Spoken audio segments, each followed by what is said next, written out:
가장 매력적으로 보는 섹터를 2개 정도 설명해 드릴게요. 단연과 이야기 드릴 수 있을 것 같은데, 대표적인 코인들은 인터넷 서치만 나와도 되게 많거든요. 이 전략은 이번에 한 사이클이 끝나도 유지되는 전략이니까 한번 잘 참고하셔서 계속해서 써먹어 보셔도 좋을 것 같습니다. 시장이 공포스러울 때 사야 돼요. 일일비하지 말고 잘 따라오시면 10년에 10배 정도는. 안녕하세요. 저는 세상의 모든 돈을 박수하는 남자 돈복남으로 활동하고 있는 17만 코인 유튜버 돈복남입니다. 그리고 현재는 지금 베스트셀러 작가로 활동하고 있고요. 그래서 지금 비트코인 15억 간다 작가로 활동 중입니다. 돈복남님은 어떤 전략으로 투자하고 있으며 지금 가장 매력적으로 보는 코인은 무엇인가요?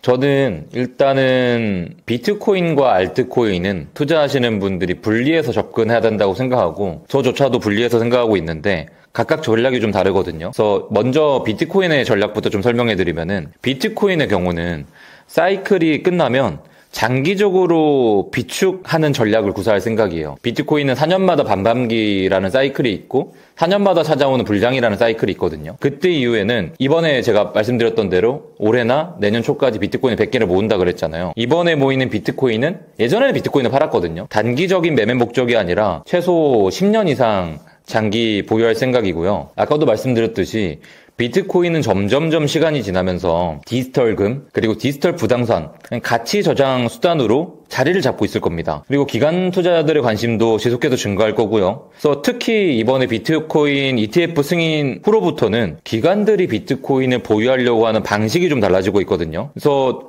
과거에는 변동성이 크고 그리고 미국의 규제도 좀 있고 그러다 보니 주저하는 분위기였어요. 비트코인을 보유하려고 하는. 근데 이제는 금융자산과 금융시장과 연결이 되면서 하나의 글로벌 자산으로 인정받고 있어요. 그래서 제가 비트코인을 장기적으로 보유하는 이유는 당연히 뭐 가격이 상대적으로 계속 올라가고 우상향할 거라는 믿음도 있겠지만은, 비트코인은 2100만 개로 제한이 되어 있습니다. 시간이 지날수록 유통 가능한 물량들이 줄어들고 있고, 그 다음 제가 시간이 갈수록 매수할 수 있는 비트코인 물량이 점점 줄어든다는 거거든요. 그리고 극단적인 예로 거래소의 비트코인 물량이 제가 그래프로 띄워드리면 좋은데, 뭐 손으로 표현하자면 이렇게 되고 있거든요. 그 뭔 말이냐면 거래소에 있는 비트코인들이 다 개인 지갑으로 빠져나가고 있다는 거예요. 그러니까 개인 지갑으로 빠져나간다는 거는 일반 투자자가 비트코인을 매수하고 있는 게 아니라 기관들 그리고 초고액 자산가들이 비트코인을 모은다는 반증의 신호로 볼 수 있습니다. 근데 제가 이게 비트코인을 그냥 가지고 있고 거래소에 두면은 심리적인 그 요인, 유혹을 차단하기가 힘들거든요. 가능하다면 저는 비트코인을 팔지 못하도록 장치를 마련하고 싶어요. 여러분들도 마찬가지일 거예요. 내가 10년을 보유한다고 하지만은 업비트나 빗썸이나 어느 거래소에 보고 있으면 이거 2배 올랐네? 팔까? 이더리움 예전에 80만 원, 비트코인 예전에 600만 원 사신 분들의 땅을 치고 우회하는 게 1억까지 못 갖고 있어요. 1000만 원, 2000만 원 다 팔았어요. 그리고 나서 나 2배 벌었어, 3배 벌었어 이러는데 사실 더 화날 겁니다. 그분들은. 나 그때 비트코인 10개 가지고 있었는데. 그러니까 안 파는 게 중요합니다. 그래서 저는 안 파는 전략 중에 하나가 개인 지갑으로 보유하려고 해요. 되게 그러니까 하드월렛이나 멀티시그라고 하거든요. 그래서 그런 개인 지갑들에 옮겨서 보관할 예정이고요. 그래서 그것을 아마 우리나라도 결국에는 은행이 커스터디 서비스를 하지 않을까 생각하고 있어요. 은행에서 맡기거나 혹은 뭐 안 되면은 해외 은행에다가 아니면 해외에 맡길 수 있는 스테이킹 업체에다 저 맡기겠죠. 그래서 그렇게 보유하려고 하고 있습니다. 그 다음에 이제 두 번째는 알트코인 전략이 필요할 거거든요. 비트코인은 이렇게 갈 거고, 알트코인은 모두 다 지금 이 영상을 보시는 분들이 궁금할 게 그래서 알트코인 올라 안 올라. 근데 저는 한 번 더 상승은 남았다 보고 있어요. 지금도 많이 올랐다가 되게 또 많이 조정받고 있는데 한 번 더 큰 상승이 남았다고 보고 있고, 이번에 큰 폭으로 상승했다가 기간적으로 조정의 단계에 들어갔거든요. 그래서 지금은 많은 개미 투자자들이 버티지 못하고 떠나가고 있어요. 그래서 특히 현물 거래하시는 분들은 잘 체감하지 못할 수 있겠지만, 선물 시장에는 롱 포지션이라는, 즉 레버리지를 써서 잡았던 개미들은 다 청산이 당한 상태예요. 반대로 또 지금 청산이 당한 개미들이 롱 포지션을 잡지 않으려고 하고 있어요. 즉 투자를 안 하려고 하는데, 왜 그러냐면 무서워요. 또 떨어지는 거 아니야? 근데 좀 그런 것 같아요. 늘 개미들은 사야 될 때 사야 되는데 팔아야 될 때 사고 사야 될 때 파는 좀 그런 게 있는데, 지금 되게 심리적으로 되게 무서운 자리거든요. 그래서 지금 모든 개미들은 많이 털린 상태다. 그리고 신규로 들어오려고 하는 사람들도 많이 없다. 근데 하지만 저는 오히려 이 시점에서 투자를 좀 적극적으로 해야 된다라고 생각하고 있고, 기회가 될 때 계속해서 저는 지금 알트코인 매집하고 있거든요. 엄청 크게 들어가고 있진 않지만. 근데 하나, 그거는 알고 가셔야 돼요. 무작정 모든 알트코인들을 매수하는 거는 위험할 수 있습니다. 뭐 밈코인성이 강한 코인들이나 그리고 쉽게 잡코라 그러거든요. 업비트나 빗썸에 상패당할 수 있는 코인들, 그런 코인들은 여러분들이 선별해가지고 투자하는 것이 되게 중요하죠. 그리고 질문 주셨던 것 중에 하나가 가장 매력적으로 보이는 코인을 말씀 주셨는데, 하나의 코인을 말씀드리면은 그 코인을 지금 보시는 분들이 다 살 것 같아서 그렇게는 말씀 못 드릴 것 같고요. 가장 매력적으로 보는 섹터를 2개 정도 설명해 드릴게요. 그래서 단연 AI와 RWA를 이야기 드릴 수 있을 것 같은데, AI 섹터를 미는 이유는 향후 10년? 10년도 아닐 것 같습니다. 향후 5년 안에 세계 경제랑 산업 구조를 완전히 바꿀 겁니다. 그래서 이렇게까지 심각하게 바꿀 수 있나? 그러니까 인터넷이 처음에 나왔을 때 혁명이라고 말씀드렸잖아요. 그것의 10배 혹은 100배. 그러니까 인류를 해칠 수도 있는, 인류를 뒤집을 수도 있는 저는 혁명이 올 거라고 보거든요. AI 때문에. 그래서 특히 AI가 얼마나 지금 중요한 기술인지 보여주는 사례가 최근에 중국과 미국 간의 AI 패권 전쟁이었거든요. AI를 선점하는 국가나 기업이 미래의 산업 주도권을 잡을 수 있기 때문에 각 정부 그리고 각 대기업들이 앞다투어서 AI 개발에 투자하고 있습니다. 그래서 AI와 블록체인과 결합해서 지금 프로젝트를 하는 사례도 점점 늘어나고 있거든요. 그래서 결국에는 코인도 마케팅이라고 봐요. 어느 섹터가 어느 코인이 올라가려면은 그 섹터와 그 분위기가 시장에 조성이 돼야 되거든요. 마케팅을 넣던가. 근데 자동적으로 AI 쪽은 그런 거 있어요. 우리도 묻었다 하잖아요. 엔비디아 묻었다, 테슬라 묻었다 이런 얘기 많이 하는데 코인도 마찬가지예요. AI 묻었네 하면은 코인이 10배, 20배 가는 경우가 되게 많거든요. 그래서 AI 섹터가 묻은 코인 쪽을 여러분들이 사면 될 것 같고, 대표적인 코인들은 인터넷 서치만 나와도 되게 많거든요. 그래서 AI 섹터 쪽 코인을 되게 중점적으로 보고 있고, 그 다음에 또 하나 보고 있던 것 RWA 섹터인데, 어떤 섹터냐면 실물 자산을 토큰화한다고 보시면 됩니다. 그래서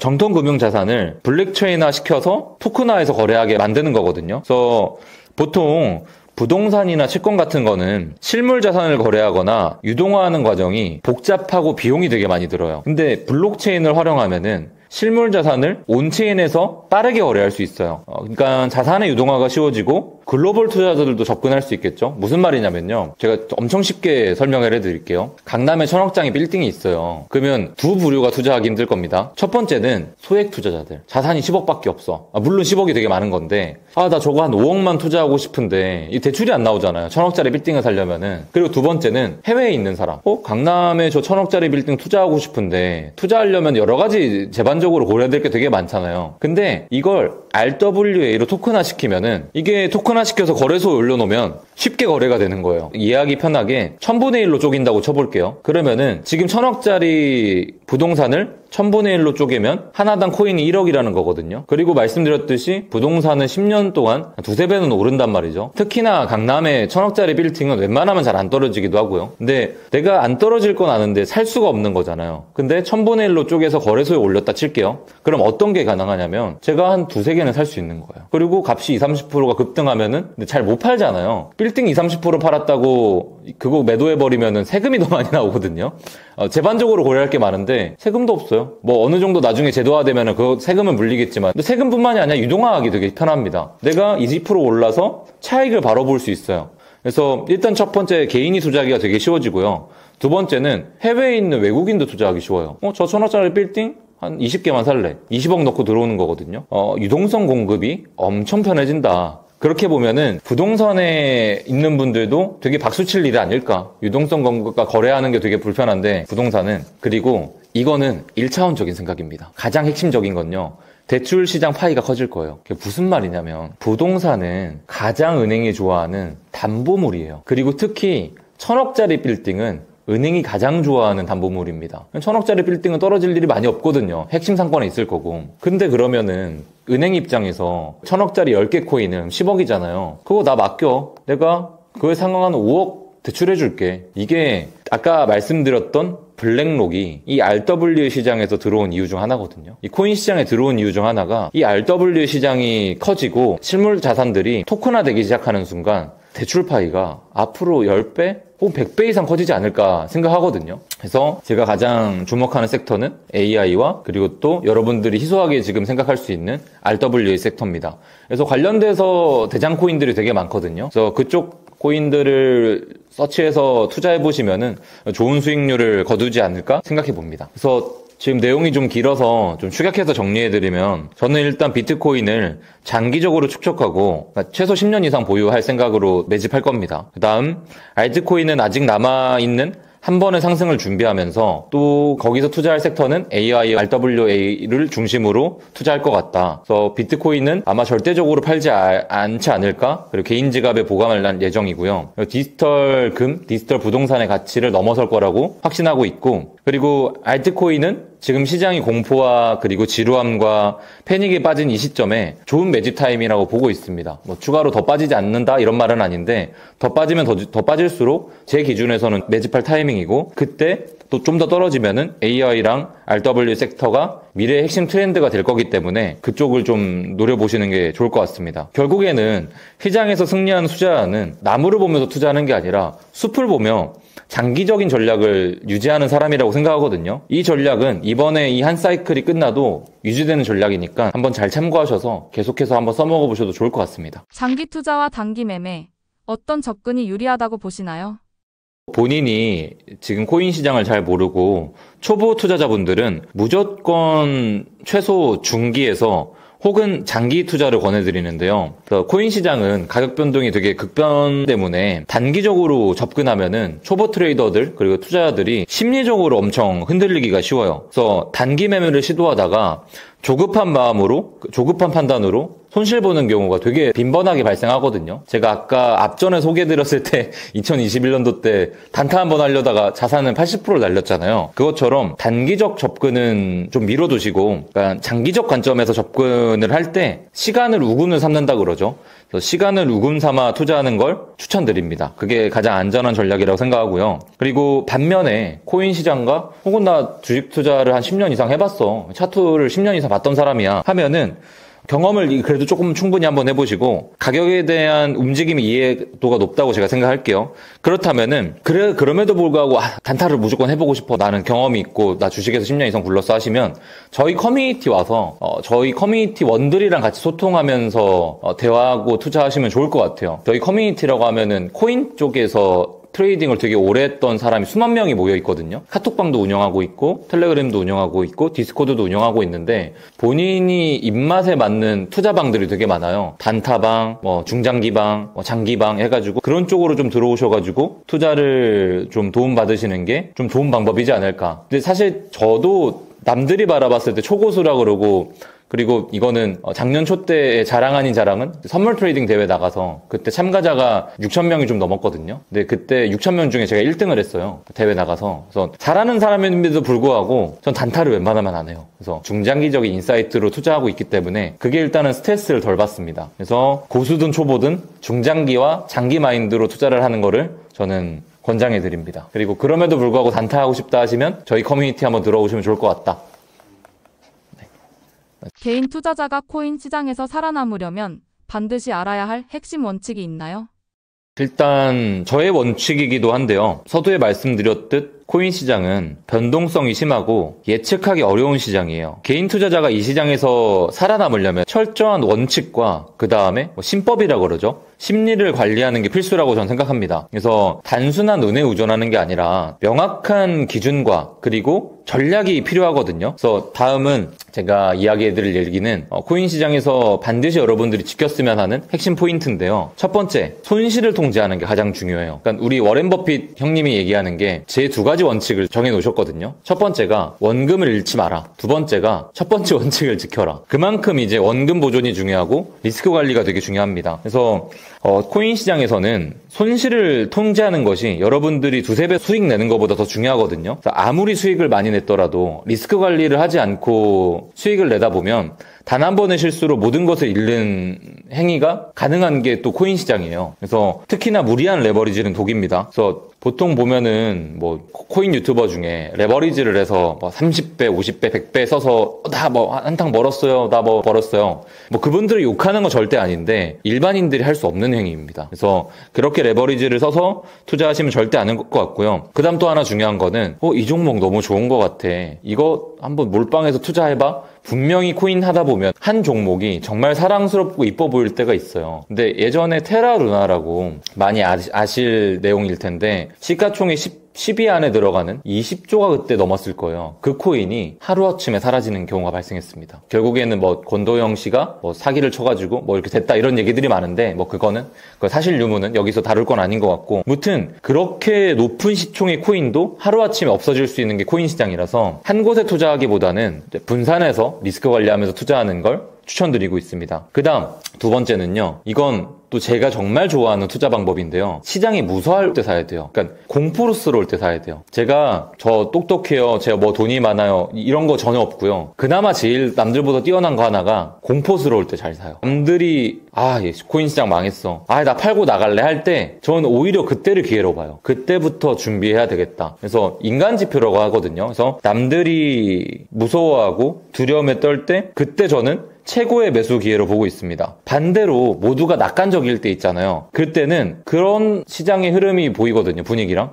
끝없이 상승할 것 같아. 야, 이거 더 가는 거 아니야? 야, 나 이제 부자야. 할 때, 그럴 때는 출구 전략을 고민합니다. 그래서 역발상 투자를 좀 좋아하거든요. 남들이, 그러니까 대중들이 가는데 좀 반대로 가는 투자. 그 다음, 아까도 말씀했던 건데, 장기적으로 접근하는 게 되게 중요한 것 같아요. 그래서 기다릴 줄 알아야 된다고 생각합니다. 코인 시장은 등락폭이 정말 크거든요. 그래서 일일비하지 말고 일일비하면은 스트레스도 너무 많이 받고 절대 살아남을 수 없거든요. 그래서 단기 매매하는 분들도 장기적으로 투자하는 이 마인드와 인사이트는 가지고 투자하셨으면 좋겠고요. 그리고 트렌드를 잘 읽어야 됩니다. 지금이 AI와 RWA 섹터가 지금 시장에 많이 돌아다니고 있고 미디어에 잘 다루고 있어요. 그러면 미리 좀 그쪽에 투자를 해놓고 나중에 좀 더 강풍이 불었을 때 분명히 수혜받을 섹터거든요. 미리 그 섹터의 트렌드를 읽고 투자했으면 좋겠고 그리고 마지막으로는 혼자 하지 마라. 절대적으로 좋은 커뮤니티에 참여해서 뭐 예를 들어서 동아리를 만드셔도 돼요. 본인이 뭐 학생이시면 학교 동아리를 만드시던가 직장인이시면 직장인들과 만드시던가 그런 것들이 안 되나 나는 내 친구들 내 직장인 우리 학교 뭐 그런 거 코인 싫어해. 그러면 뭐 저희 커뮤니티에 들어오셔도 되고 저희 커뮤니티 들어오셔서 좋은 이야기들과 합이 맞는 사람들과 좋은 인사이트를 교류하는 게 제일 중요하다고 봐요. 나는 차트를 잘 봐. 대신에 트렌드를 못 읽어. 그러면 트렌드를 잘 읽는 사람과 차트를 잘 읽는 사람이 둘이 만나면 되게 좋거든요. 그래서 그런 커뮤니티에서 내 빈자리를 채워줄 사람들을 좀 만나는 게 좀 중요한 것 같아요. 혼자 모든 걸 다 하면 좋겠지만 보통은 힘들거든요. 그래서 결론을 좀 내드리면은 결국에는 투자 시장이 그렇죠. 생존 게임이라고 봐요. 네, 장기적으로 생존하셔야 되고 단기적인 수익에 집착하지 말고 오랫동안 시장에 살아남는 투자자가 결국 승리할 거니까 단기적인 인사이트는 조금 접어두고 장기적인 투자로 접근을 하자. 일확천금 노리는 거 좋지 않다. 결국 그렇게 돈을 벌어버리면 나중에 다 빨려 들어간다. 뭐 그런 얘기들 있잖아요. 모르겠어요. 그러니까 저희 커뮤니티에 들어오신 분들 중에는 사기당한 분들도 많고 뭐야 코인 시장 들어오면 10배 번다며 하시는 분도 되게 많고 들어왔는데 전 들어오면 그 얘기 하거든요. 아니 그 미국의 진짜 엄청난 대표 지수인 S&P 500 지수가 10년에 걸쳐서 봤을 때 기껏 10%도 안 오른다. 그리고 여러분들이 잘 아시는 투자의 대가 워렌 버핏 형님은 엄청난 자산가잖아요. 1년에 20% 이상을 못 벌었어요, 많이. 평균 수익률이 20%예요. 그럼 우리가 한 달에 20% 보는 것도 기적이거든요. 근데 코인 시장뿐만이 아닌 것 같아요. 주식 시장도 마찬가지고 들어오면은 2배 벌어야 된다 생각해요. 근데 자산을 10년 동안 2배 불리는 게 대단한 거거든요. 그래서 그런 식의 마인드 접근으로 들어오시면은 저랑은 맞진 않는 것 같아요. 다만 10년에 2배는 아닐 것 같습니다. 잘 따라오시면 10년에 10배 정도는 왜냐면 비트코인 씹어올까니까 그런 장기적인 인사이트를 가지고 함께하고 싶은 분들은 마음껏 오셔가지고 저와 저희 커뮤니티원들과 소통하셨으면 좋을 것 같습니다. 원래 코인으로 사업을 시작하셨나요? 원래 무슨 일 하셨나요? 원래는 코인 쪽으로 사업과 일을 시작하진 않았고요. 정확하게 저희가 지금 법인을 19년도에 오픈했었거든요. 그래서 코인 하기 전에 3년 전부터는 마케팅 회사랑 브랜드 컨설팅 그리고 앱 개발 운영을 했습니다. 그래서 마케팅이라 하면은 여러 가지 마케팅을 다 했던 것 같아요. 브랜드에 대한 마케팅도 했었고요. 그다음에 뭐 요식업, 음식업 관련된 곳에서도 마케팅을 했었고, 그 다음에 뭐 인스타 그리고 블로그 등 다양한 채널을 운영했고, 지금 운영하고 있는 유튜버 채널 말고도 6개 정도 저희가 유튜브 채널을 운영했었거든요.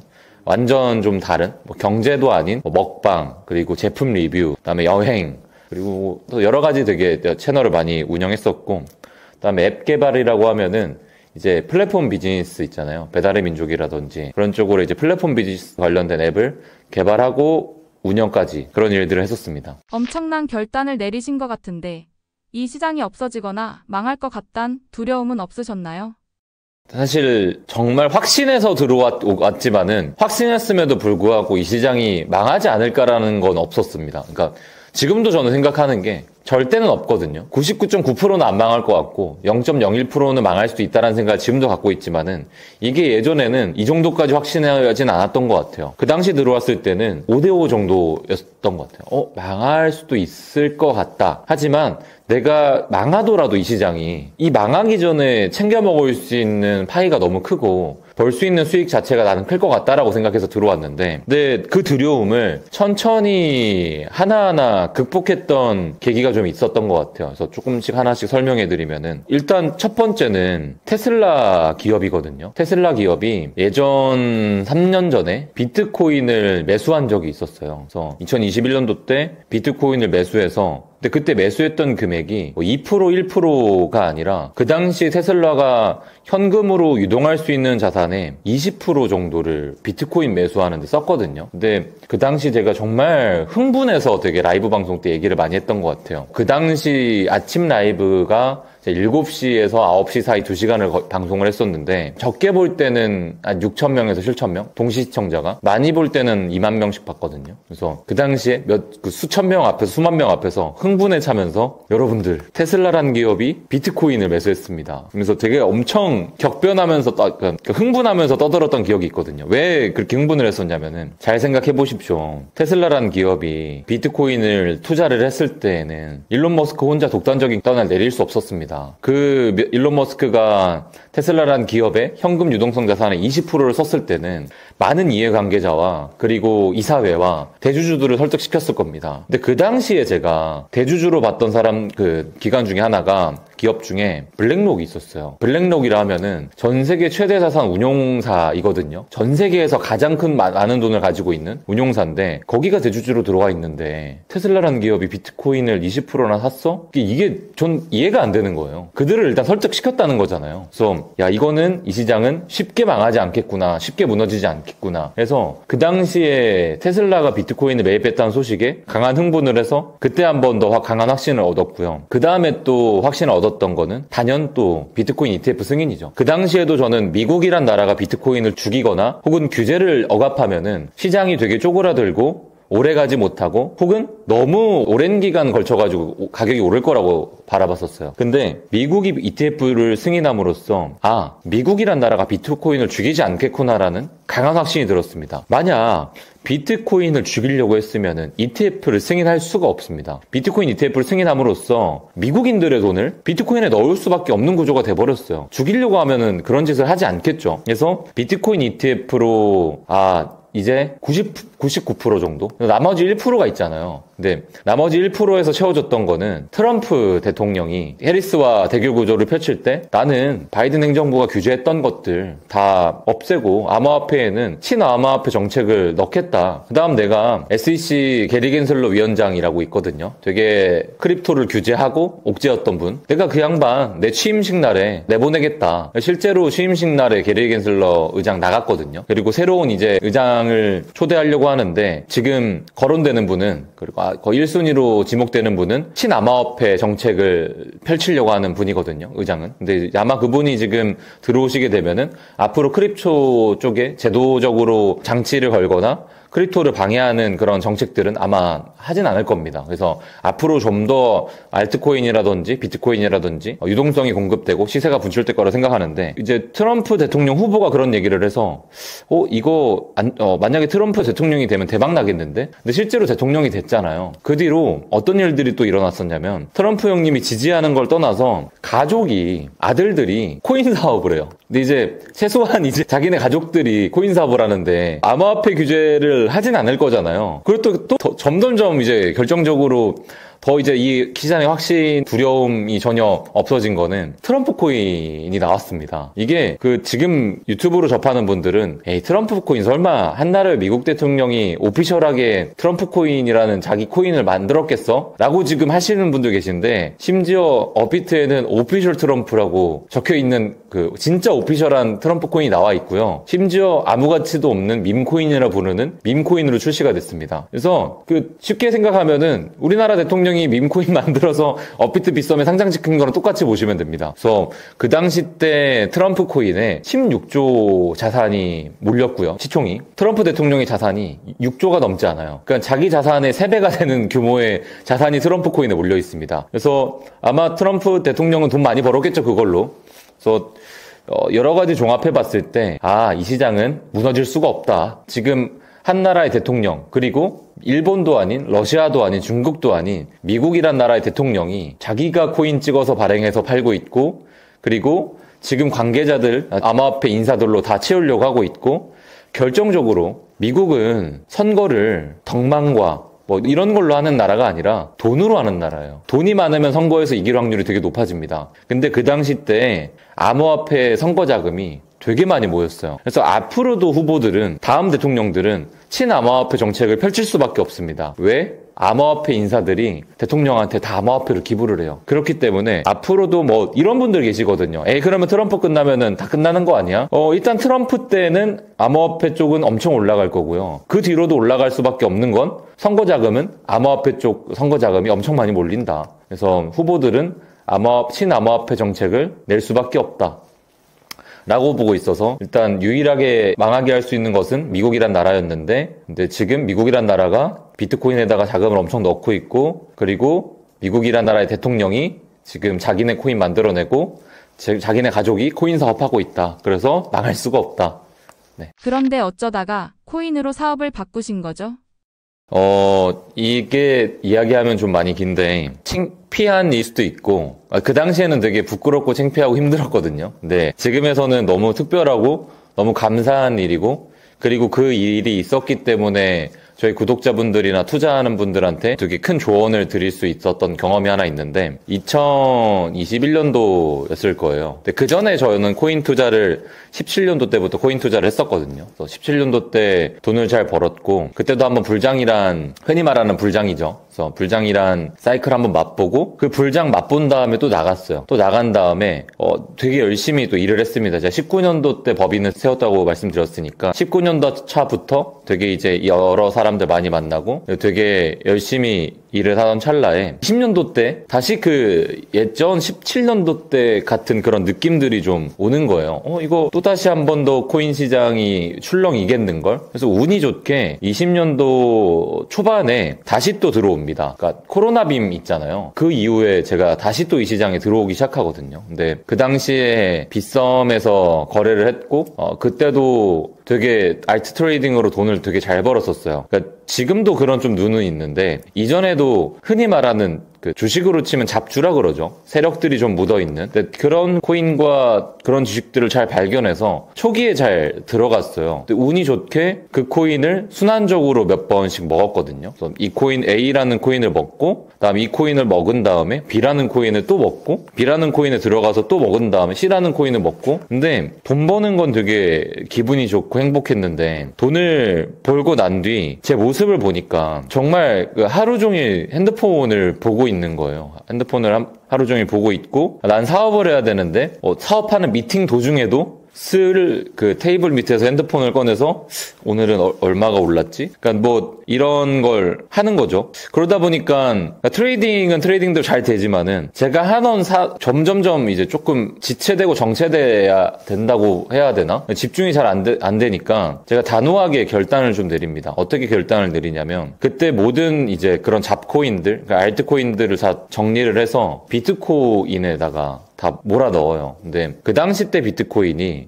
지금 차트로 좀 보여드리면 되게 좋을 것 같은데 이제 딱 제가 그 비트코인을 매수한 그 다음부터 한 번도 떨어지지 않고 쭉 우상향했거든요. 1월 달까지. 그래서 쭉 우상향하고 되게 잘 수익을 내고 있었어요. 그리고 제가 현금 자산을 운용할 수 있는 80%가 넘는 자산, 90% 이상의 자산을 전부 다 비트코인에 넣어놓은 상태였었거든요. 그러니까 딱 그때 느끼면은 2017년에 광기 어린 불장이 또 오겠구나라는 게 이번에 한 번의 경험으로 또 저한테 약간 느낌이 온 거죠. 이게 또 이제 한 번 더 사이클이 돌아오는구나. 그래서 잘 투자를 하고 있었는데 사건 아닌 사건이 발생합니다. 그게 1월 8일이거든요. 1월 8일을 전 잊을 수가 없어요. 1월 8일 날 친구놈 한 놈이 제 사무실에 찾아오는데 제가 그 당시에 플랫폼 비즈니스 운영을 하고 있었고 플랫폼 비즈니스 사업으로 사업을 되게 잘하고 있었어요. 그래서 제가 플랫폼 비즈니스 책과 그 다음에 공부를 다 3년 이상 했으니까 웬만한 전문가 혹은 전문가처럼 그 비즈니스에 대해서 잘 설명하고 잘 컨설팅 해줄 거 아니에요. 제 업도 마케팅 플러스 이제 브랜드 컨설팅을 하다 보니 남을 컨설팅하고 이야기해주는 업무를 잘했었는데 그 친구한테 한 10분 정도 조언을 해줬던 것 같아요. 그러니까 너가 이런 식으로 앱 비즈니스를 운영해야 되고 이런 식으로 방향을 잡아야 돼. 되게 열심히 밀도 있게 너 이렇게 가면 안 돼. 너는 이쪽 방향으로 가야 돼. 왜냐면 그 친구는 좀 너무 잘못된 방향으로 가고 있더라고요. 서비스라든지 그러니까 고객 확보를 해야 되거든요. 앱에 우리 유튜브도 마찬가지잖아요. 구독자를 우리가 확보하려면은 밀도 높은 컨텐츠를 만들어야 되고, 우리 구독자가 이 영상을 스킵하지 않고 밀도 있게 영상을 시청해야 되잖아요. 그래서 저희 앱도 마찬가지거든요. 앱도 잘 만들어 놔야지 사람들이 지루하지 않고 앱을 삭제하지 않는데, 무튼 그 친구들은 좀 많이 허접했어요. 근데 그것들을 제가 딱딱딱 간결하게 짚어주니, 감동을 먹은 거예요, 그 친구가. 그래서, 정말 친한 친구였거든요. 근데 정말 친한 친구여서 사실은 금전적인 대가를 바라고 이야기해줬던 게 아닌데, 1,000만 원을 주는 거예요, 저한테. 10분 조언을 받고. 저 고등학교 때 친구였거든요. 그래서, 한 100만 원만 줬어도, 제가 둘이서 맛있는 소고기에 좋은 술 한 잔 먹었을 텐데, 이게 갑자기 생겨난 1,000만 원이다 보니, 제가 그 돈으로 투자를 해요. 그러니까, 그때 또 어떤 마음으로 투자를 했냐면, 이러도 되지. 이거 조금 쉽게 벌었잖아. 그래서, 바로 1,000만 원을 K뱅크에 넣고, 업비트에 입금을 합니다.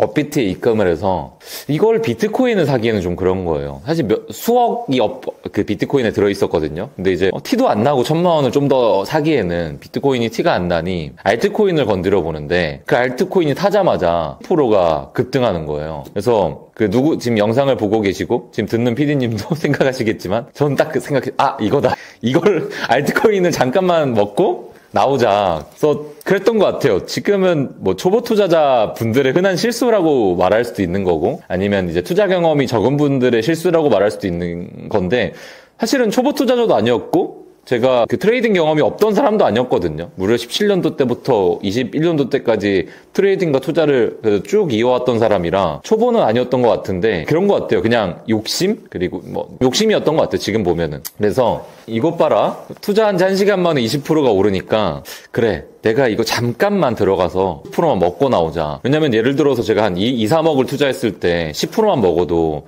2천에서 3천이잖아요. 그래서 왜 그랬는지 모르겠는데 귀신에 씌었던 것 같아요. 모든 비트코인에 들어갔던 자산을 다 팔고 알트코인에 들어갑니다. 근데 알트코인에 들어가자마자 이 코인이 1시간도 안 돼서 잘 오르다가 1시간도 안 돼서 10% 20%씩 빠지는 거예요. 근데 저는 제 모든 자산이 그 코인 하나에 들어가 있었고 단 한 번도 제 전체 자산이 순간적으로 5%, 10%, 20%씩 빠지는 걸 경험해 본 적이 없었거든요. 그전에는 분산 투자도 되게 잘했고 그리고 비트코인에다만 넣어놨으니 안전하게 제 자산이 계속 우상향했지 순간적으로 이게 급락을 맛본 적이 없어서 되게 약간 패닉했던 것 같아요. 그래서 안절부절 못했어요. 그러니까 11시, 12시, 새벽 1시, 새벽 2시 안절부절한 거예요. 계속 코인은 올라갈 생각 안 하고 떨어질 것만 같고 계속 패닉할 것만 같고 그래서 급하게 편의점에 뛰어들어가서 소주 한 병을 사서 사무실로 돌아옵니다. 소주 한 병을 까고 벌컥벌컥 원샷을 해요. 그리고 이 A4 용지 한 장을 급하게 들고 온 다음에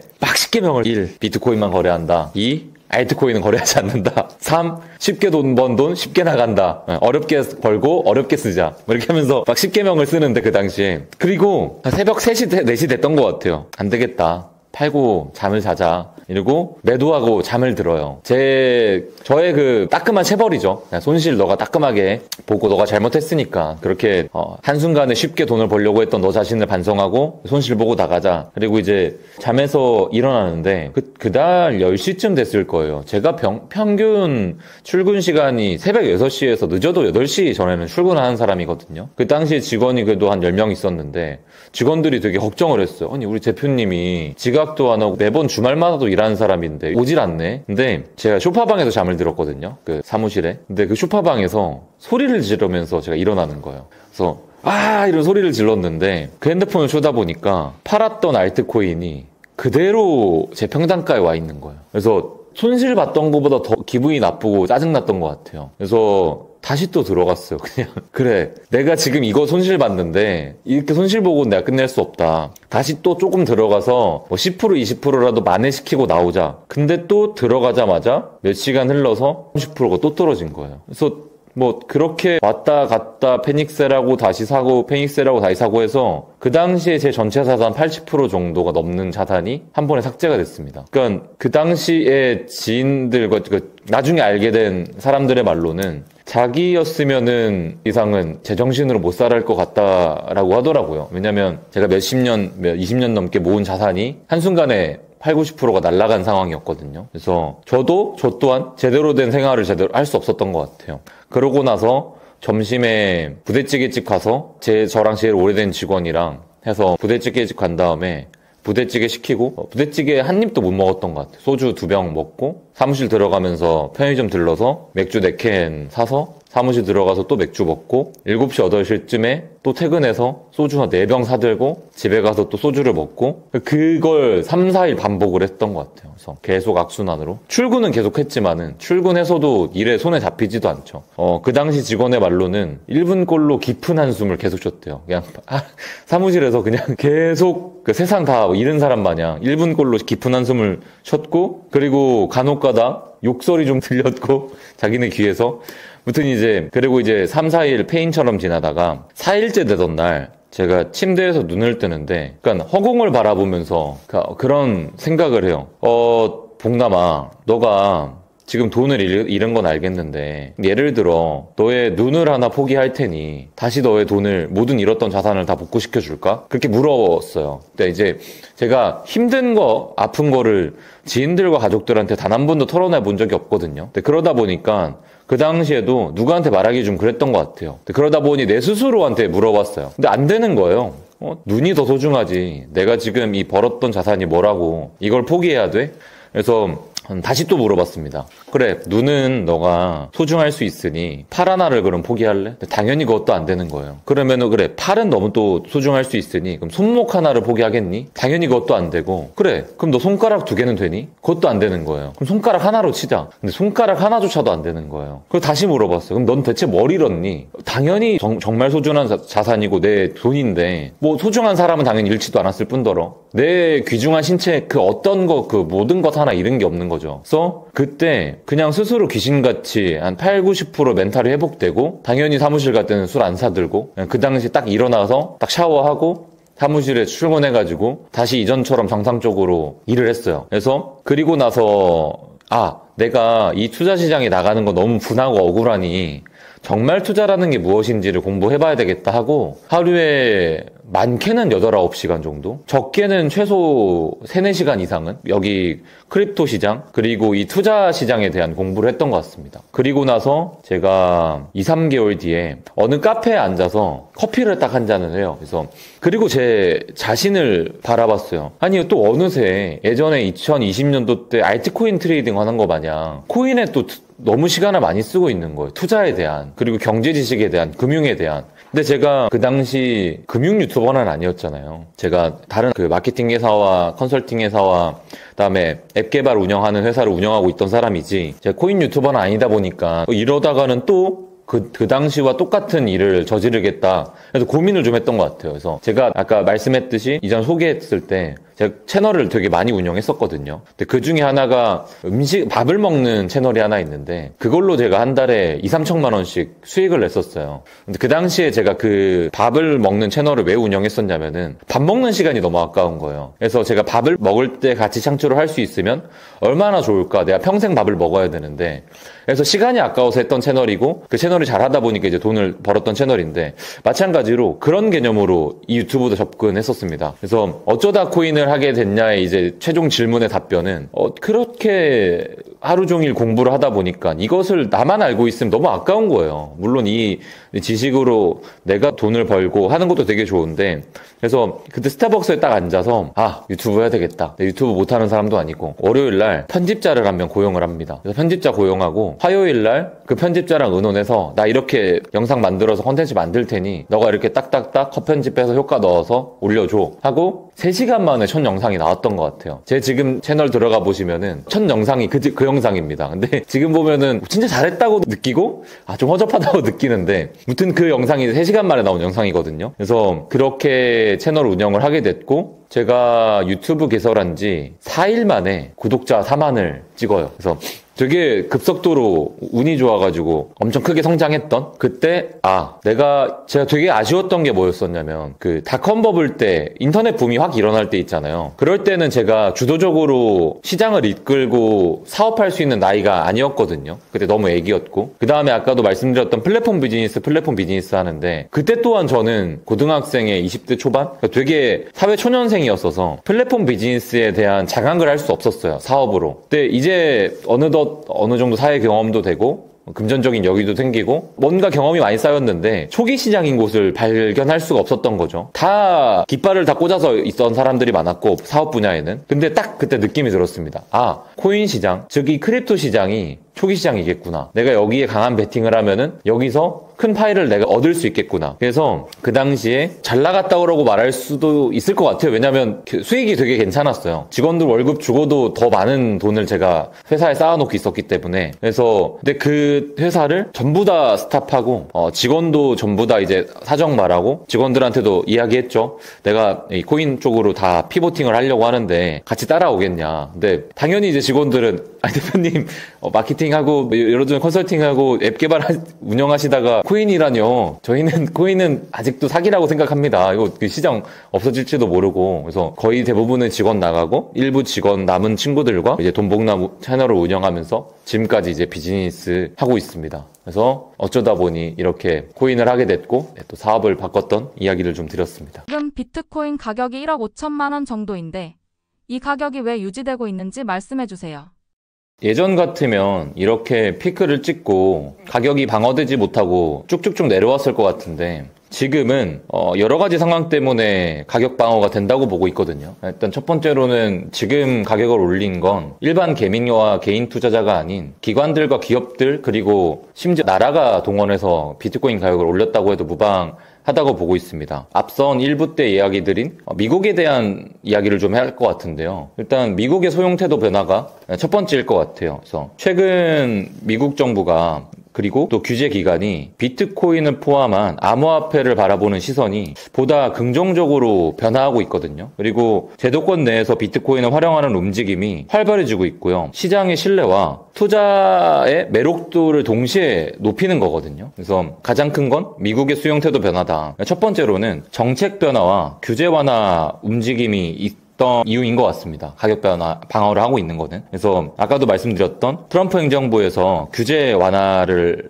공약으로 내걸었었죠. 트럼프 후보가. 근데 이제 자기가 재선하게 된다면은 가상자산 사업을 적극적으로 육성하고 바이든 행정부가 올감했던, 옥죄했던 규제들을 완화시키겠다고 자기가 공약으로 걸었었거든요. 그리고 그걸 또 더 뛰어넘어서 미국을 비트코인 수도, 가상화폐 수도로 그리고 또 비트코인 슈퍼파워 로 만들어버리겠다, 미국이란 나라를. 그래서 그런 목표를 제시하다 보니 가격들이 점점점 올라갔고요. 그 당시엔 더 올라갔었죠. 지금도 방어되고 있지 않나. 그다음에 아까도 말씀드렸던 그 비트코인과 암호화폐에 제동을 계속 걸었던 SEC 위원장을 취임 첫날 해임하겠다고 했고, 근데 이런 건 그런 거 있잖아요. 에이, 저 정치놈 저 당선되면은 다 안 할 거야 하는데 실제로 지금 다 이루어지고 있고요. SEC 위원장 날라갔고, 그리고 암호화폐에 제일 친화적인 그런 분이 SEC 위원장으로 지금 될 거라고 지금 얘기들 많이 하고 있는데, 첫 번째는 그렇고요. 그리고 두 번째는 주정부 차원에서의 암호화폐 수용이 좀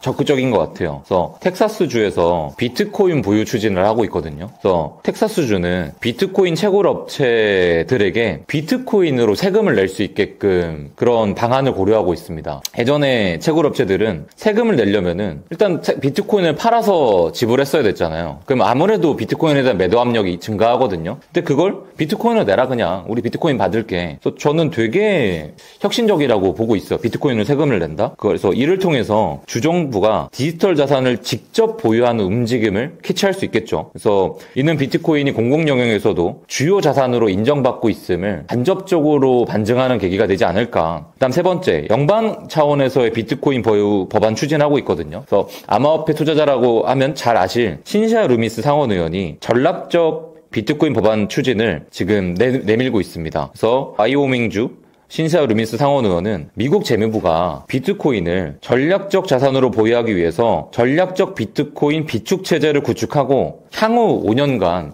무려 매년 20만 개씩 총 100만 개를 확보해야 된다고 이야기하고 있어요. 이건 미국이 그냥 비트코인 계속 20만 개씩 보유하자, 이런 내용이거든요. 그래서 이 법안은 연방준비제도의 금 보유량, 그러니까 그것을 재평가해보자. 여기서 좀 더 나아가면 그 얘기를 좀 할 수 있거든요. 지금 브릭스 체제라고 러시아랑 중국이랑 이제 기타 이제 연합들이 일본의 달러 패권에 대항하기 위해서 이제 그런 단체를 만들어놨어요. 근데 이 단체로서, 그러니까 왜 만들었냐? 이번에 큰 사건이 하나 있었는데 러시아랑 우크라이나랑 싸우면서 러시아가 자금이 없다 보니 미국 달러를 팔아서 군사 자금을 마련하려고 했는데 미국이 막아버렸어요, 그거를. 그러니까 러시아 입장에서는 되게 당황스러운 거죠. 아니 나 지금 이거 팔아가지고 전쟁 자금 마련해야 되는데 미국이 지네 돈이라고 이거 달러를 잠궈버리니까.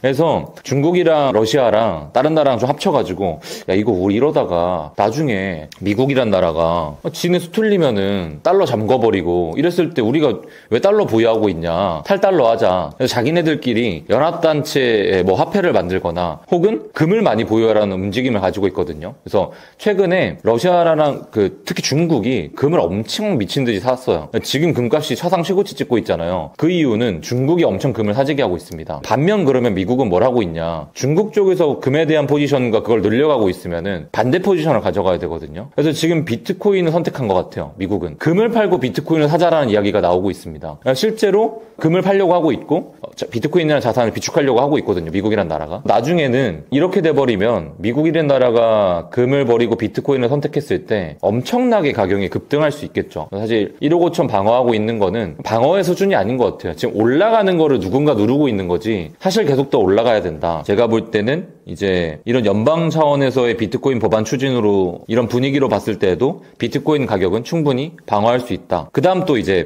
시장의 기관 투자자가 되게 증가하고 있거든요. 그래서 대형 금융기관들이 비트코인을 계속해서 매집하고 사고 있어요. 그리고 간접적으로 매집하려고 하고 있고. 근데 기관 투자의 투자가 되게 중요한 이유는 개미 투자자랑 다르게 단기간 차익을 원하는 곳들은 아닙니다. 그리고 소액의 투자를 하는 곳들이 아니에요. 수억, 수천억, 조 단위 투자가 이루어지는 게 기관 투자거든요. 그래서 이들은 단기 차익보다는 장기적인 자산의 가치를 보고 투자하고 있기 때문에 비트코인의 안정성과 성장성을 더욱더 강화하는 요소가 되겠죠. 근데 안정성과 성장성을 강화한다는 거는 가격을 방어한다는 거잖아요. 그래서 기관 투자자의 사례를 조금 말씀해드리면은, 일단 우리나라 국민연금이 비트코인을 매집하고 있어요. 되게 신기하지 않으세요? 우리나라 국민연금이 비트코인을 투자한다는 거는 좀 대단한 것 같아요. 근데 다만 직접적으로 비트코인을 보유하진 않고 있고요. 간접적으로 마이크로 스트레이티지라는 회사의 주식을 삼으로써 간접적인 투자를 이어가고 있습니다. 그래서 3,400만 달러 정도 되는데 우리나라로 치면은 한 500억 정도 되는 규모고요. 또 해외 연기금 투자 사례를 조금 말씀해드리면은 영국 연기금이 비트코인을 투자를 하고 있고, 이게 좀 놀라운 사실은 국민연금이 비트코인을 500억치 샀지만은 되게 큰 규모의 포지션을 가져가고 있다고 생각하진 않거든요. 자산 운용하는 거 대비. 근데 영국 연극임이 비트코인 투자를 3% 하고 있어요. 전체 자산의 3%. 영국 연금 시스템에서의 최초의 비트코인 투자 사례, 최대 투자 사례로 지금 이야기하고 있거든요. 그 다음에 또 호주 연기금도 비트코인을 투자하고 있습니다. 아까 말씀드렸던 대로 아마 이 친구들도 비트코인에 대한 강한 확신이 좀 든 거겠죠. 그래서 비트코인을 보유하지 않으면 리스크인 거다라고 생각해서 지금 비트코인을 그러니까 약 한 400억 정도 보유하고 있고요. 그 다음에 노르웨이 국부펀드가 비트코인을 보유하고 있는데 우리나라 국민연금처럼 간접적으로 비트코인을 보유하고 있습니다. 그래서 국부펀드에서 2,400개 정도에 되는 규모의 비트코인을 투자하고 있거든요. 그래서 이런 거 보면 나라, 기관들이 비트코인을 수용하려고 하고 있고 포용하고 하려고 있고 포트포인을 넣고 있고 이러다 보니 사실 개미들이 던지면 던지지 이 기관들이 던지진 않고 있는 것 같습니다. 그래서 이미 보유하고 있는 비트코인을 뭐 우리나라 국민연금도 마찬가지고 이것을 지금 당장 팔아가지고 단기 시세 차익 내야지 이런 생각을 하진 않거든요. 기관들은. 그래서 지금 가격 방어를 잘하고 있다라고 보면 될 것 같습니다. 비트코인 15억 간다라는 책을 집필하셨는데 왜 15억이 가는지 그것에 대한 근거를 설명해 주세요. 지금 이 영상을 보는 분들은 어느 정도 구미가 좀 당기실 거예요. 비트코인 진짜 가격 방어 잘하고 있고 사실 눈 깜짝할 새 1억 5천 찍었잖아요. 그래서 사실 코인을 잘 모르는 분들은 깜짝 놀라세요. 그러니까 지금 적극적으로 투자하시는 분들이야 지금 잠깐 장이 안 좋으니 내 알트코인, 내 비트코인 이러고 있지만은 사실 외부에서 바라봤을 때 야 비트코인 1,000만 원 아니었어? 야 비트코인 2,000만 원 아니었어? 야, 그 7천만 원이었던 것 같은데. 야, 1억 4천 말이 돼? 지금 되게 놀래거든요. 근데 사실 1억 4천, 1억 5천이 중요한 건 아니라고 봐요. 이미 판도는 뒤집혔고 언제든지 출발할 수 있거든요. 근데 이게 지금 글로벌적인 경제 위기 플러스 이제 지정학적인 또 위기 뭐 이런 것들, 관세 정책 플러스 전쟁 플러스 이런 것들 때문에 지금 가격이 좀 가로막혀 있는 거지. 언제든지 올라갈 수 있는데 제가 15억 가는 이유에 대해서 되게 가볍고 간단하게 이야기해드리겠습니다. 책에는 모든 해답이 다 있긴 합니다. 근데 거기에서 일부를 제가 말씀드리면은 설득드려보겠습니다, 여러분들을. 제가 기관들과 국가들이 비트코인을 매집하고 있고 매수하고 있다라고 말씀드리고 있잖아요. 그리고 미국이 비트코인의 매집을 적극적으로 하기 시작하면은 그 밑에 단에서의 기업들과 나라들과 기관들은 어차피 따라갈 수밖에 없어요. 미국을 안 따라가면 리스크입니다. 근데 여기서 미국의 공영 기업들이 비트코인을 매수하고 따라간다 생각하면은 그때부터는 판도 뒤집히는 거거든요. 이미 마이크로 스트래티지나 그리고 모든 사람한테 전 세계 사람한테 알려진 테슬라가 비트코인을 보유하고 있잖아요. 그리고 지금 보시는 분들한테는 좀 더 친숙한 넥슨 기업이 비트코인을 보유하고 있고요. 1,700개 들고 있습니다. 그래서 지금 58,000달러가 평단가니까 그래도 약 한 2배 정도 번 거죠. 그래서 되게 높은 수익률을 기록하고 있고 제가 감히 예상하지만 애플이나 아마존이나 모든 기업들은 블록체인 담당하고 있는 그런 부서들도 있고 이미 그쪽으로 사업하려고 되게 많은 노력들을 하고 있거든요. 그래서 감히 예상하지만 애플이나 마이크로소프트나 등등등 이런 이제 공룡 기업들에서 비트코인을 대량 매집했다라는 신호탄을 터뜨리는 순간 미국이 마치 비트코인을 허용하고 샀다고 하는 것만큼의 파장이 엄청 들 거고 너도 나도 포모가 일 거거든요. 그러니까 포모라는 건 뭐냐면요. 내가 사지 않았는데 그게 엄청 올라가서 두려움에 떠는 걸 포모 증후군이라 그래요. 나 없는데? 비트코인 5억 가면 어떡해? 10억 가면 어떡해? 그래서 많은 기업들이 어떤 기업 하나가 신호탄을 쏴줬을 때 너도 나도 사게 될 겁니다. 그때는 걷잡을 수 없을 거예요. 눈 떠보면 비트코인 5억 가 있을 거예요. 그리고 어이 뭐야 지금이라도 사야 돼? 또 다음날 일어나니까 7억 가 있을 거고 말도 안 되는 일들이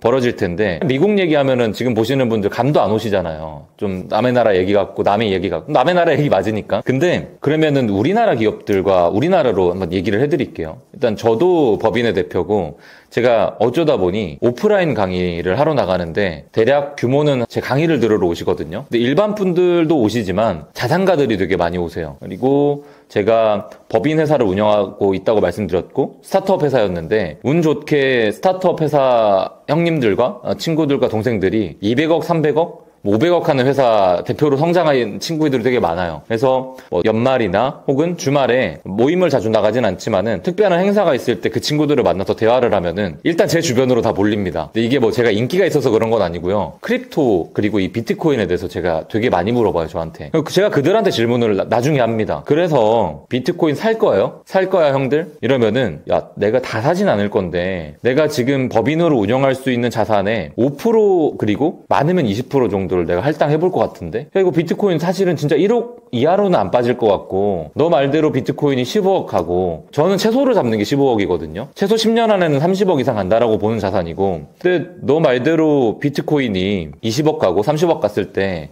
지금 내가 이걸 안 사놓으면은 나중에 이것에 대한 리스크가 엄청 클 것 같다. 그래서 그분들은 최소 10% 정도는 비트코인을 비축하려고 그래요. 그래서 지금 당장 우리나라만 봐도 기업들의 비트코인 매수하고 싶은 그 심리가 되게 두꺼워졌다. 제가 다 만나보지 못했겠지만 더 대단한 분들은 더 많이 살려고 하겠죠. 또 하나 더 비트코인이 15억, 20억 할 수밖에 없는 이유 중에 하나가 초고액 자산가들의 비트코인 매수 심리가 되게 강해졌어요. 무슨 말이냐면 100억? 1000억? 그 이상인 분들이 비트코인을 20, 30개씩 가지려고 해요. 근데 비트코인은 무한한 자산이 아니에요. 2100만 개고요. 그것마저도 로스트 코인이라 그래서 한 500만 개에서 600만 개는 잃어버렸어, 사람들이. 그래서 지금 1500만 개밖에 없는데 1500만 개라고 치면은 우리나라 국민이 몇 명이죠? 우리나라 국민이 한 개씩 가져도 못 가져요. 그러니까 그러다 보니 나중에는 저는 흔히 그런 얘기 하거든요. 비트코인 0.1개 가지고 있으면은 상위 부자다. 이런 얘기를 하고 있는데 이런 자산가들의 비트코인 수집에 붐이 불면은 저조차도 이런 말씀 드리긴 좀 조심스럽지만 올해 혹은 내년 초까지 비트코인 100개 모으는 게 목표예요. 그리고 100개를 모았으면 2배 오른다고 파는 게 아니라 최소 10년 정도 절대 건드리지 않는 게 제 목표거든요. 그래서 저만 해도 그렇게 가지려고 하는데 비트코인은 대한민국 국민이 0.3개도 가질 수 없는 자산인 거고 이렇게 했을 때 너도 나도 비트코인을 보유하라는 움직임이 불 거고 여기서 조금만 더 보충해서 설명을 드리면은 부동산의 비트코인을 좀 비교하거든요. 항상 예전에는 비트코인이 뭐 화폐냐 혹은 비트코인이 디지털 금이냐 이건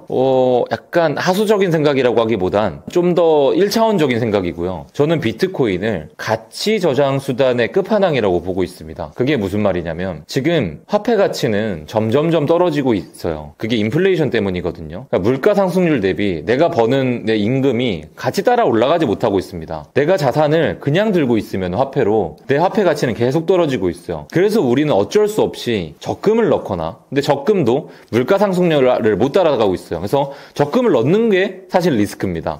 그래서 금을 보유하거나 금은 이번에 많이 올라갔죠. 그래서 내 가치를 저장할 수 있는 수단을 찾아다니거든요. 근데 우리나라 국민 중에 가치를 저장할 수 있는 수단을 하나 이야기해보라 그러면은 단연코 부동산이라고 얘기하고 있어요. 근데 그런 거 있잖아요. 부동산 불패 신화. 그래도 부동산은 오를 거야. 근데 그 말에 대해서 제가 동의를 못하진 않습니다. 10년 안에 2배 오를 수 있는 자산 얘기해봐 하면은 전 부동산일 것 같아요. 근데 앞서 말씀드렸듯이 10년이라고 치면은 비트코인은 10배에서 20배 갈 거거든요. 근데 왜 그렇게 되냐면 이걸 가치 저장 수단이라고 보셔야 돼요. 2100만 개의 가치 저장 수단이 있고 거기에 내 가치를 보존할 수 있고 온전하게 보존할 수 있는 거는 2100만 개밖에 안 되는 거예요. 부동산도 결국에는 희귀에서 희소에서 오르는 거거든요. 그리고 서울에 있는 부동산이 오르는 이유도 마찬가지입니다. 희귀하고 누구나 가질 수 없으니까 오르는 거예요. 아니 잘 생각해 보세요. 20평 30평 되는 서울에 있는 아파트는 30억 40억 50억 합니다. 정말 비싼 거는 200억 300억 하는 거죠. 왜 굳이 그 부동산의 그 값이 그렇게 돼야 될까요? 잠깐만 외곽으로 빠져나가도 2, 30억이면은 몇백 평 되는 전원주택을 으리으리한 전원주택을 짓고 살 수 있어요. 근데 그 좁아 터진 2, 30평 그 집에 2, 30억 주고 들어간다니까요. 그 이유는 뭐 지리적 특성, 뭐 교통의 편리함도 있겠지만은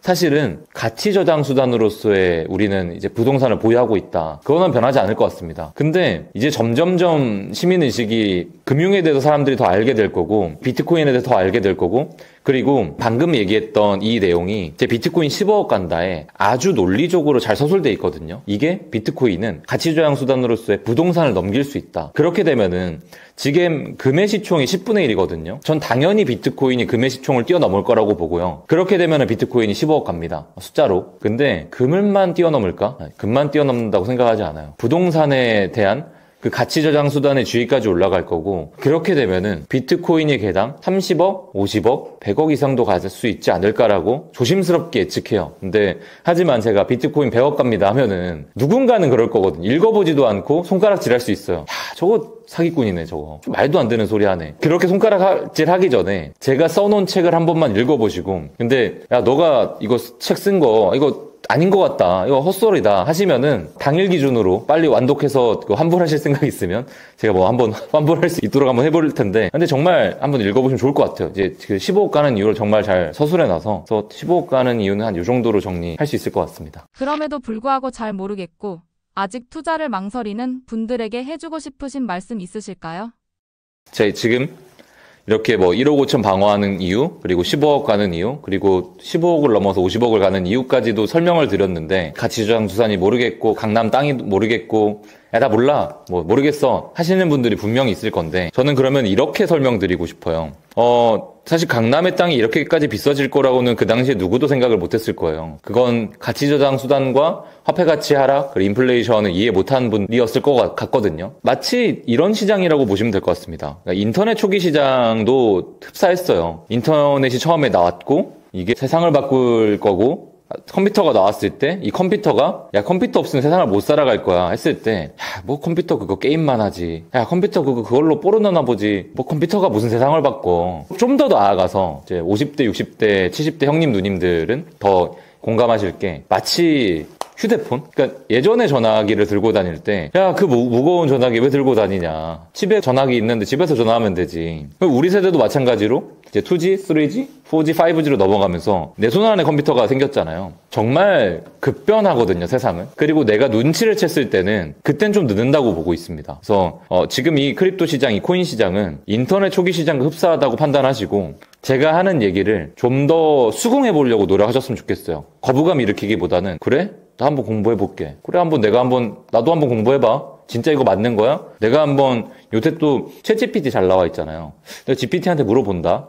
그래서 제가 말씀드렸던 것들, 자료들, 논리적인 숫자들 좀 대입해 보시면은 15억이 아니라 50억을 할 수밖에 없는 걸 알게 되실 거고, 그러니까 그런 것 같아요. 이제 우리가 나중에 눈치를 채면 늦으니까, 그 당시에도 우리가 뭐 세상을 바꿔 얘기해? 맞아? 모르겠는데 일단 따라가 보는 게 맞는 것 같습니다. 왜냐? 나중에 따라올고 나중에 눈치챘을 때는 이미 비트코인은 2, 30억 가 있지 않을까. 우리가 이미 이 시장을 이해한 것처럼 이미 누구나 이해하고 있잖아요. 인터넷 세상 바꿨다. 이제 지금은 AI라고 얘기하고 있거든요. 그래서 눈치 빠르신 분들은 AI 섹터랑, 그러니까 AI 주식, AI 코인, AI 회사에 다 투자하고 있는데, 마치 그런 거랑 비슷하다고 보시면 될 것 같고, 혹시 이럼에도 불구하고 이해가 안 되신다면은 한번 믿고 좀 따라와 보셔라 라고 말씀드리고 싶네요. 그럼 알트코인 투자는 어떻게 해야 하나요?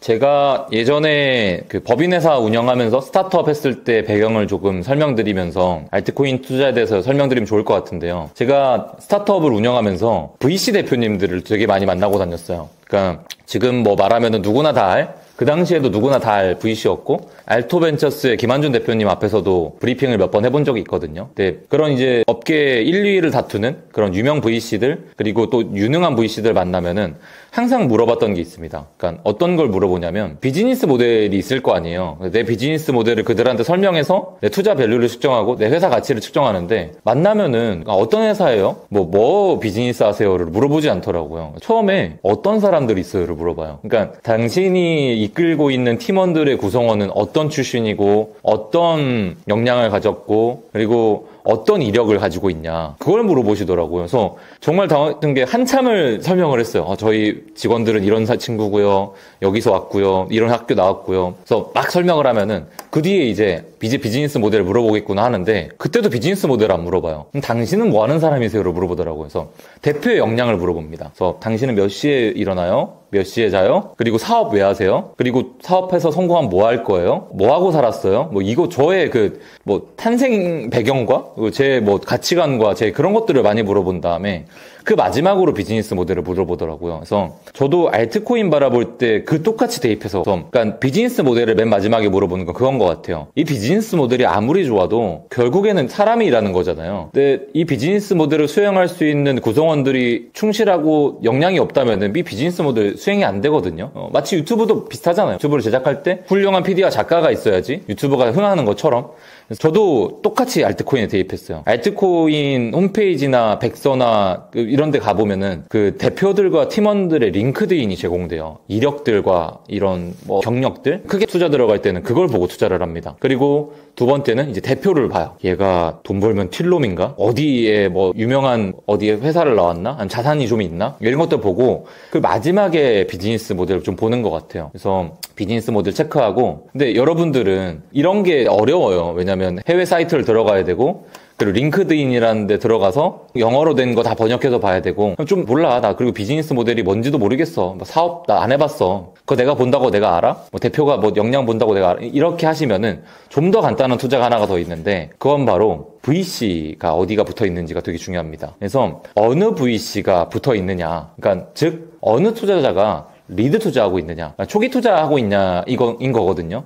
근데 그건 되게 쉽게 나와 있어요. 그러니까 이 프로젝트가 시리즈 단계에서 누가 들어와 있는지 규모들이 나와 있는 플랫폼이 있거든요. 그래서 혹시 서치가 힘드시면은 저희 커뮤니티 오시면 언제든지 저희가 정리해 놓은 그 서치를 드리면 될 것 같고, 그래서 거기 들어가서 어떤 유명한 VC에서 얼마만큼의 투자가 들어와 있는지 이걸 보면, 사실 그렇잖아요. 이 유명한 VC들이 저희보다 더 뛰어난 리서치 팀원들을 데리고 있을 거잖아요. 그래서 사실 이분들은 대표, 팀원, 비즈니스 모델 다 파악하고 리드 투자 들어간 거거든요. 그래서 사실 좋은 VC들이 투자한 포트폴리오를 보는 게 좋을 것 같다. 근데 역으로 그럼 이것도 궁금하신 분들 계실 거예요. 야, 그럼 VC가 어디에 투자했는지 어떻게 알아? 그걸 정리한 사이트도 있습니다. 그래서 되게 플랫폼이 되게 좋아요. 그래서 여러분들이 막 예전처럼 막 서치하고 찾아내고 이럴 필요 없이 잘 정리된 사이트가 있기 때문에 거기 사이트에서 보시면 될 것 같고, 모르면 저한테 물어보시고, 그 다음 이제 가장 중요한 거는 트렌드가 좀 맞아야 될 것 같아요. 그래서 아까도 말씀했듯이 AI 쪽 트렌드나 AI가 따라오면 데이터 저장 섹터도 따라오고, 그러니까 여러 가지 섹터가 좀 따라오거든요.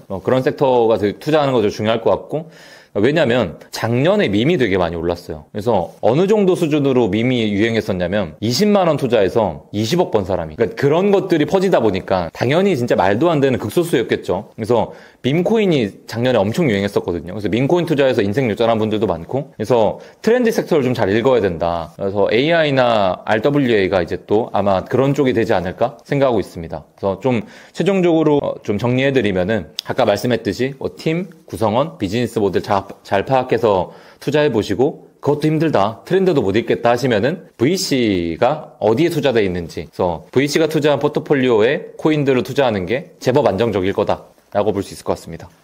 마지막으로 우크라이나에 비트코인을 2개 기부하신 걸로 아는데 왜 하필이면 비트코인으로 보내셨을까요?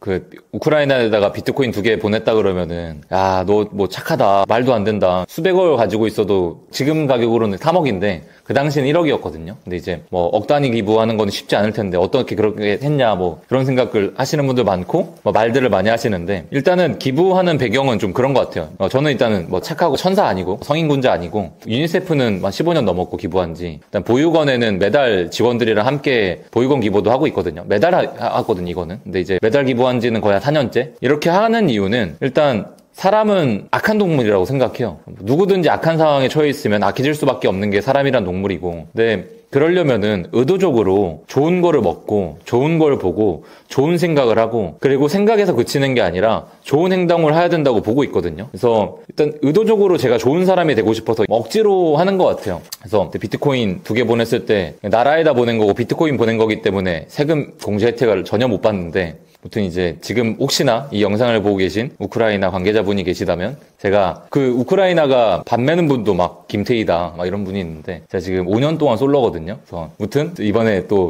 푸틴이랑 그 다음에 트럼프랑 만나서 대통령 두 분께 만나가지고 회담했다고 하더라고요. 그래서 이번에 잘하면 정쟁 종식 날 수도 있다고 하는데, 절 잘 기억했었으면 좋겠고, 그러니까 일단은 제가 왜 비트코인에 기부했는지부터 좀 설명을 해드릴게요. 아니, 네가 기부한 건 기부한 거 갑자기 코인 얘기하다가 비트코인 기부는 왜 나온 건데, 일단은 제가 그 PD님도 아마, 그리고 지금 시청하시는 분들도 안 믿을걸요? 제가 기부를 한 걸 어떻게 알죠? 말로만 했을 수도 있잖아요. 근데 크립토 생태계는 너무 좋은 게요. 제 거래소 지갑이 그 우크라이나 공식 비트코인 지갑 주소에 보내전 기록이 남아 있습니다. 트랜잭션이라 그러거든요. 마치 이거예요. 제가 지금 피디님한테 1억을 보내면 통장에 기록이 남잖아요. 서로의 통장에. 제가 보낸 게 남고 피디님 받은 게 남잖아요. 비트코인은? 근데 이거는 저희끼리의 개인정보니까 누구든 보지 못하잖아요. 저희가 오픈하지 않는 이상. 그리고 조작도 사실 포토샵으로 가능하잖아요. 근데 저는 남아있어요. 제 지갑 주소가 우크라이나의 지갑 주소에 보내진 게 나와 있고요. 우크라이나 공식 주소에 쳐보면 누구나 제 지갑 주소가 2개가 보내진 게 나와 있습니다. 그래서 앞으로의 기부 문화는 비트코인을 떠나서 암호화폐로 기부가 되지 않을까라고 저는 보고 있어요. 여기서 더 나아가서 제가 왜 유니세프에 많은 기부를 하진 않고 있어요. 그러니까 월 3만 원 정도 되게 오랜 기간 기부하고 있는데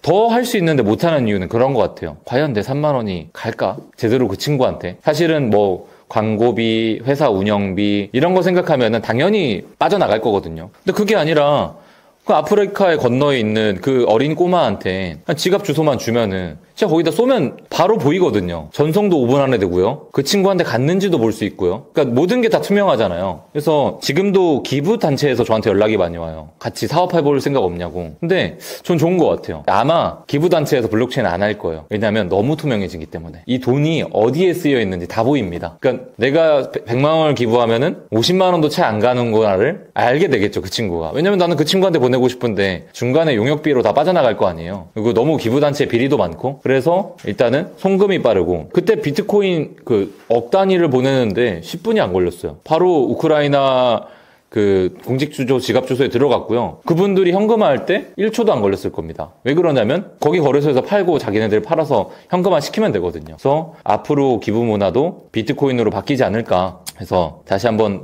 강조드리고 싶은 이야기에는 뭐 돈봉남이 우크라이나에 비트코인 보냈다 이런 게 중요한 게 아닌 것 같아요. 지금 여기는 우크라이나에 보냈고 이제 저는 솔로다. 그래서 나중에 또 전쟁 잘 끝나시면은 또 한번 초대해 주시면 기쁜 마음으로 또 가겠습니다.